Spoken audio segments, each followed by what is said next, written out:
Dandeettii keetti fayyadamtee bakka ga'uu dandeessu ga'u. Barreessaa beekamaan H.G. Wells jedhamu akka jedhutti milkaa'inni qabeenya baay'ee horachuu, aangoo olaanaa qabaachuu fi beekamtii qabaachuudhaan hin madaalamu. Milkaa'inni dandeettii keenyatti fayyadamuudhaan waan hojjechuu dandeenyu hojjechuudhaan madaalama. Karaa biraa milkaa'inni dandeettii keetti fayyadamtee bakka ga'uu dandeessu ga'uu yookaan nama ta'uu dandeessu ta'uu keetiin madaalama jechuudha. Dandeettiin keenya kennaa Waaqayyo nuuf kenne yoo ta'u, waan nuti dandeettii keenya kanaan hojjennu immoo kennaa nuti isaaf kenninudha. Dandeettiin keenya garuu qabeenya guddaa yeroo baay'ee utuu itti hin fayyadamin hafnudha.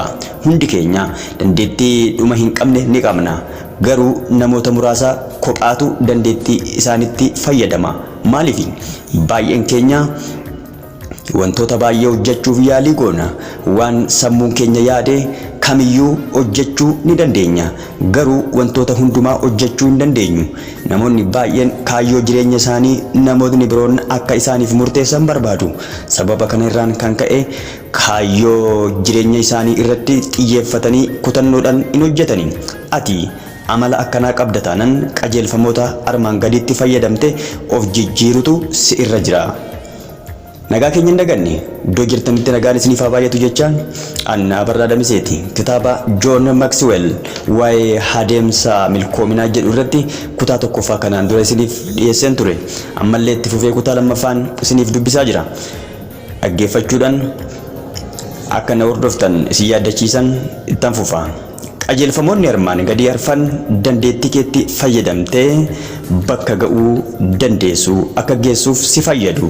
Tokko, galma ijoo ta'e tokko irratti xiyyeeffadhu. Qalbii kee bakka garagaraatti addaan bittinsitee kaayyoo kee dhugoomsuu hin dandeessu. Kaayyoo kee dhugoomsuudhaaf qalbii kee sassaabbattee galma kee ijoo ta'e irratti xiyyeeffachuu qabda. Kanaaf jalqaba kaayyoo kee adda baafattee beekuun barbaachisaadha. Kaayyoo kee erga adda baafattee booda dhugoomsuudhaaf maal gochuu akka qabdu murteeffachuu qabda. Kun baay'ee barbaachisaadha. Utuu aarsaa hin kaffalin milkaa'ina gonfachuu hin dandeessu. Waan xiqqoo hojjechuu barbaadda taanaan aarsaa xiqqoo kaffaluu si gaafata. Waan guddaa hojjechuu barbaadda taanaan garuu aarsaa guddaa kaffaluu si barbaachisa. Kun qabxii tokkoffaadha. Qabxii lammaffaan walitti fufissaan of haaressi. David Gilas gaaf tokko namoota bebbeekamoo keessaa eenyuun akka dinqisiifatu gaafatamee hundeessaa Sam Walton kan ta'e Martin akka dinqisiifatu dubbate. Guyyaan isa waliin wal bare irraa eegalee guyyaa inni utuu of hin fooyyessin oolu tokko hin agarree jedhee deebii isaa kanaaf sababa kenne. Walitti fufissaan ofii kee fooyyessaa tarkaanfachuun dandeettii kee yookaan kennaa kee dagaagsitee milkaa'ina akka gonfattuuf si gargaara. Jireenyi kee guyya guyyaatti kan kaleessaa irra fooyya'insa xiqqoo agarsiisuu qaba. Guyya guyyaatti beekumsaa fi dandeettii kee fooyyessuun gara kaayyoo keetti dhiyaachaa akka adeemtuuf si gargaara. Inni sadaffaan waan darbe hirraanfadhu. Hiriyaa koo lubni waldaa kiristaanaa Jack Hayford jedhamu wanti darbe du'ee jira.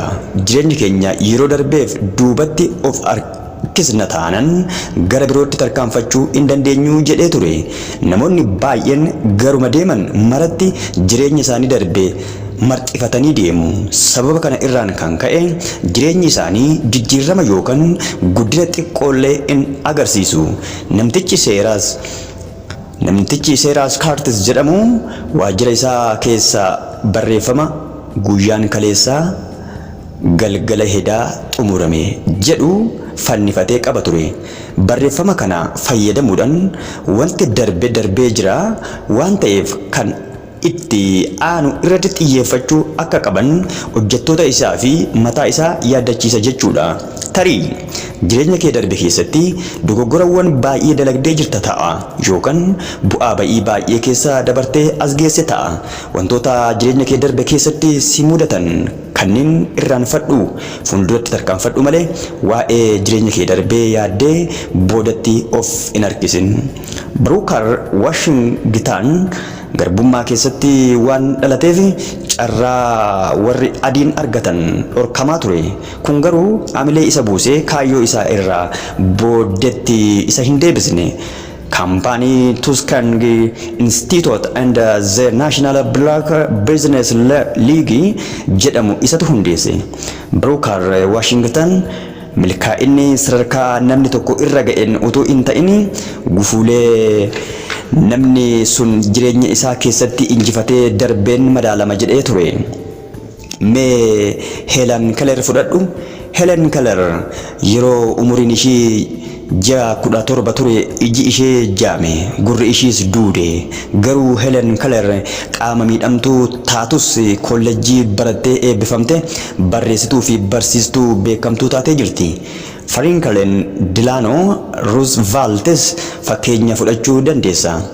Franklin Delano Roosevelt bara 1921 yeroo umuriin isaa waggaa 39 ture pooliyoodhaan qabame qaama hir'uu ta'ee ture. Yeroo sana irraa eegalee of danda'ee adeemuu hin dandeenye. Garuu qaama miidhamaa ta'uun isaa kaayyoo isaa irraa booddeetti isa hin deebifne. Waggaa 8 booda bulchaa New York ta'ee bara 1932 irraa immoo pirezidaantii Ameerikaa ta'ee filatame. Atis namoota bu'aa ba'ii jireenyaa injifatanii kaayyoo isaanii milkeeffatan biroo beekuu dandeessa.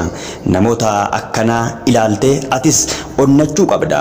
Jireenya kee darbee keessatti rakkoo kamiyyuu yoo sirra ga'e kaayyoo kee dhugoomsuu irraa booddatti si deebisuu hin danda'u. Qabxii arfaffaa fi isa dhuma. Jireenya kee egeree kee irratti xiyyeeffadhu. Jireenya kee egeree kee irratti xiyyeeffadhu. Jireenya kee keessatti waa'ee waan darbee yaaddee booddatti of hin harkisin. Jireenya kee egeree irratti xiyyeeffadhu. Umuriin kee waggaa 8, 18, 40 yookaan 50 ta'es dandeettiin kee keessuma kee jira. Jireenyi kee kan har'aa kan borii caalaa fooyya'uu danda'a. Namni fuuldura